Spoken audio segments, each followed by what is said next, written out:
تندیس بهترین بازیگر نقش اول مرد اهدا می شود به آقای خسرو شکیبایی برای فیلم اتوبوس شب. آقای شکیبایی دوست دارم صدا رو بشنوید.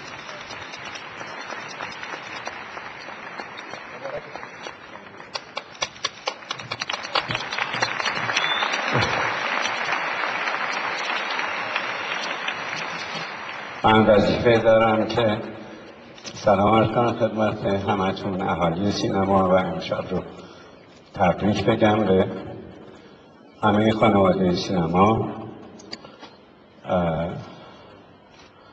دیگه هیچ وقتی میاد دست آدم آقای اول حرف قشنگی زدید، آدم دست رو میلرزه، ما سالهاست دستمون میلرزه.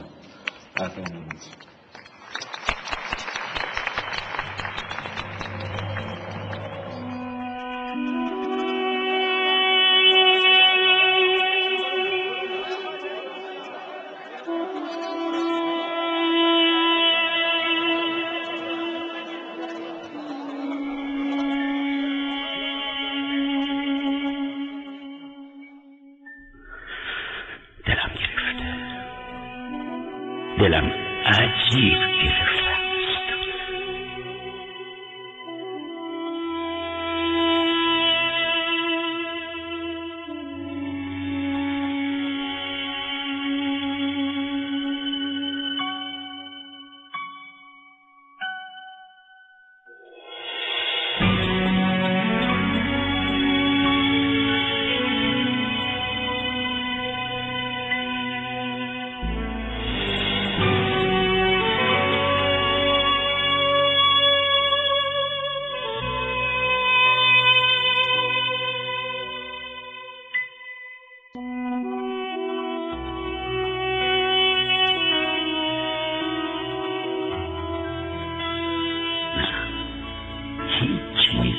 مرا از هجوم خالی اطراف نمی‌رهاند.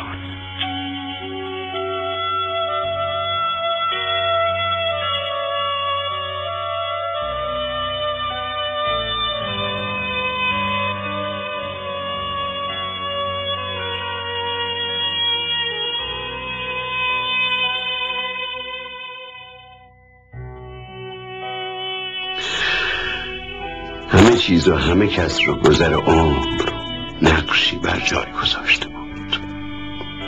بعضی ها رو مثل فرید و علی بارور و بعضی ها رو مثل من و عزیز آقا جون ریشه دارتر کرد.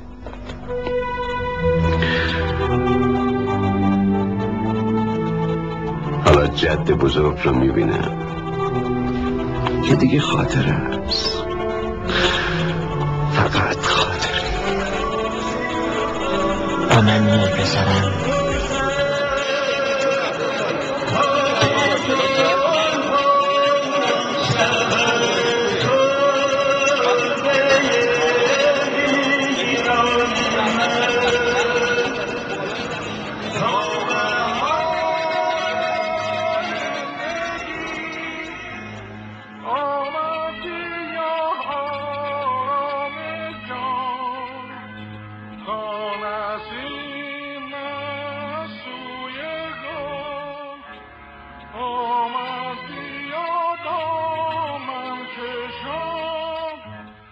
چون سپندم بر سر